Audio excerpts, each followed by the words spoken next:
Hello and welcome to Practice Group International. My name is Mr. Hearn and I am your TOEFL tutor. I've been a professional TOEFL tutor since 2007 and I have made it my mission to help you pass your TOEFL IBT. If you're struggling in the writing section, if you're unable to score 22 time and time again, I'll bet I know why. And I can help you to break that pattern and to jump beyond the 24 that you need into 27, 28, or even 29 with very little effort. All you have to do is know what ETS wants for you to get a high score.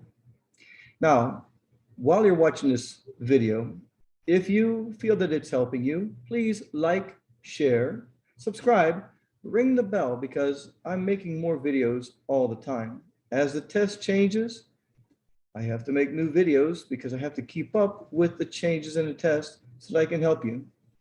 In this video, I want to talk to you a little bit about those things that are preventing you from getting a higher score in the writing section. So let's get into it. Let's talk about the integrated question first. What's the problem? I mean, if you have good English skills, if you've already passed your exams, your state exams and your professional exams, you've gone to college, your English is pretty good. So why is it that you're not getting the higher score that you really need to pass this test? I can tell you that it has nothing to do with your English grammar skills and everything to do with following the rubric that ETS has made for the writing section. And that is the rules that they made. If you know the rules and you follow the rules, ETS will give you what you want, a passing score. So let's talk about the integrated section. What problems do most students have? Well, let's see if you have any of these issues. One thing is that you're reading and you have to read really fast and it's a subject that you're not really familiar with. So you're trying to take notes of everything that you read. It's difficult to do that. And even if you're really good at it, do you need to take all of those notes? And then you have to listen to a listening passage of a related topic and take notes. But what do you take notes on? And then once you've listened to that passage, you have to write an essay. And this essay has very specific procedures that you must follow or rules that you must follow. You see, ETS wants you to do things their way. For example, one of the reasons students get low scores is because they start talking about the reading section first. And then they talk about the listening section. If you do that, you will not be able to score more than 22. Or how about as you're writing, you're really trying to prove that you know English. So you're really trying to be thorough in your writing and you run out of time. And you find that you've only written about 2 of the main topics. Well, if that's the case, you will never be able to score more than 22 on your TOEFL IBT. Or how about this? Some tutors, not me, but some tutors are teaching that you should write about your opinion of what you think the passage was about and be sure to put a conclusion at the end of your essay. Well, if you're doing that, it's probably a good bet that you're scoring 18 to 20. You're not supposed to write your opinion and never, ever, ever give a conclusion. ETS has a very specific structure that they want you to use.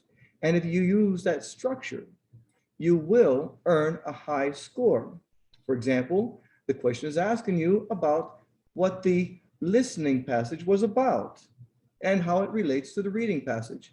You should be talking about the listening passage, talking about the topics and the related details, and then stating how it relates to the reading passage. There's a little bit more to it. And if you'd like to know more about how to answer that question and get a high score, just ask me. I'm here to help you. How about the independent task?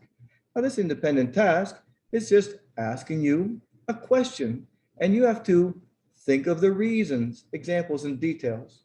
You need to write a 5-paragraph essay with a minimum of 300 words. I know students that think that 300 words, mister, it's just way too much, while others write 450 or 500 words because they're really good at typing, but they have no idea what they're writing about. They're just trying to write, and prove that they know English without following the structure and rules that ETS requires you to follow. You see, your essays don't have to be super intelligent. They don't have to be super comprehensive. You don't have to use those fancy guaranteed to get a high score phrases. In fact, don't use any of those phrases. ETS knows that people are buying those phrases or getting those phrases from little books, and they assume, the graders assume, that if you're using those guaranteed phrases, that you're struggling with English, and they'll give you a low score because of it. What you want to do is follow the rules. If you'd like to know more, you can either go to my online video course, and I have the rubric and examples for each question type spelled out step by step. Many of my students take this course, and within 30 days, they're passing their test. So if you would like to pass your test, no matter how many times you've not passed it before, no matter how many times you've taken courses and still struggle, when you do things the way ETS wants, you get a high score and you're done with this test forever. So you can go to my online course. I'll give you the link right there. Okay, you can't click on it. You have to actually type it in. Or if you want, you can email me, and you can email me at this email address, and I will write back to you. I will write back. I personally write back to everyone. And if you're interested, we can make a little Zoom meeting, and you can ask me all the questions that you have about the TOEFL IBT. And if you want, you can take personal classes. That's it for now. Please remember, if you like this video, if it's found it a little bit helpful, please like, share, ring the bell, subscribe. You know what to do. Just contact me. I look forward to hearing from you.